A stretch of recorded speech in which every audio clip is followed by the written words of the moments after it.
వాసు ఓ సాధారణ గ్రామంలో పుట్టి పెరిగిన తెలివైన యువకుడు.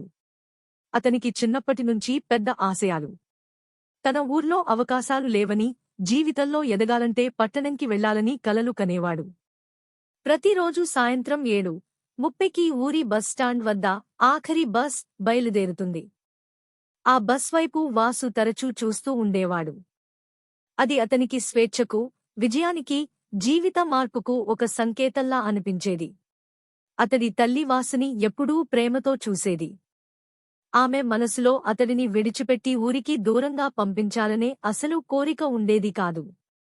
కాని తన కొడుకు కలల కోసం మౌనంగా బాధను మింగి ఆశీర్వాదాలిస్తూనే ఉండేది. వాసుకు మంచి స్నేహితుడు రవి. వాడికి పట్టణం అంటే ఇష్టం లేదు. వాసుకి చెప్తాడు, వాసు, మన ఊరు చిన్నదే, కాని మన హృదయం పెద్దదైతే ఈ ఊరినే మార్చవచ్చు. పరుగెత్తి పారిపోవడం కన్నా నిలబెట్టడం గొప్పది. అయినా వాసు తన నిర్ణయాన్ని మార్చుకోలేక ఒకరోజు తేల్చుకుని తన సూట్ కేస్ తీసుకుని ఆఖరి బస్ ఎక్కేస్తాడు. తల్లి నిశ్శబ్దంగా కన్నీళ్లు తుడుచుకుంటూ నిల్చుంటుంది.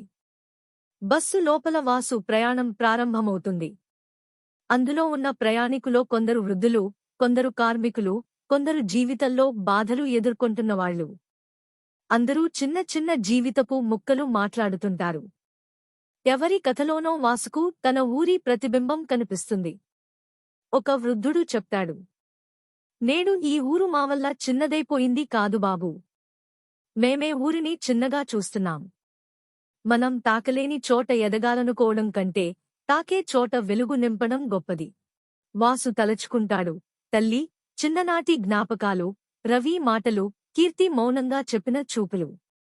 బస్సు నగరానికి చేరుకునే సమయంలో అతను ఒక్కసారిగా బస్సు దిగిపోతాడు. అతడు తిరిగి ఊరికి వస్తాడు. తల్లి ఆశ్చర్యంతో, ఆనందంతో కన్నీళ్లు పెట్టుకుంటుంది. వాసు చెబుతాడు, అమ్మా, విజయాన్ని వెతకాల్సిన పని లేదు. ఈ ఊరినే విజయం తాకేలా చేస్తా. ఇక్కడే నా కలలు నెరవేరాలి. ఆ తరువాత వాసు తన ఊరిలో చిన్నపాటి ట్యూషన్ సెంటర్ ప్రారంభిస్తాడు. పిల్లలకు చదువు నేర్పుతాడు. కీర్తి కూడా అతనికి తోడుగా ఉంటుంది. చిన్న ఊరిలో పెద్ద ఆశలు మొలుస్తాయి. కథ ముగింపు. ఒక్కోసారి మనం వెళ్లాలనుకునే ప్రయాణం మనను దూరం తీసుకెళ్లడం కాదు, మనల్ని మనలోనికి తీసుకెళ్లే మార్గమే అసలైన జీవితం.